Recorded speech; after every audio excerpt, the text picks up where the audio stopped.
The overall goal of this procedure is to assemble sandwich-like cultures in order to study cell behavior within a more physiologically relevant 3D environment. This is accomplished by first preparing and coating the ventral and dorsal substrates with proteins such as fibronectin. Next, the cells are seeded similar to a standard 2D culture. Then, the dorsal substrate is overlaid so that cells are ventrally and dorsally stimulated. Finally, experiments such as a wound healing assay can be carried out. Ultimately, sandwich-like cultures are analyzed by procedures already developed for standard 2D cultures, such as live imaging, immunofluorescence, or cellular extraction for further analysis.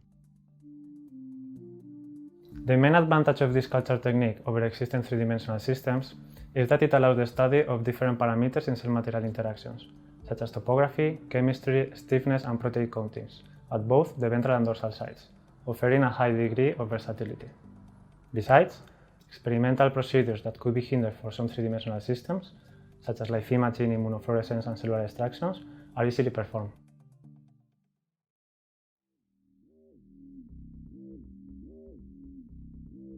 To produce a flat film of poly-L-lactic acid, or PLLA, by solvent casting, working in a fume hood, add 2 grams of PLLA to 100 milliliters of chloroform and stir at room temperature for approximately 3 hours or until completely dissolved.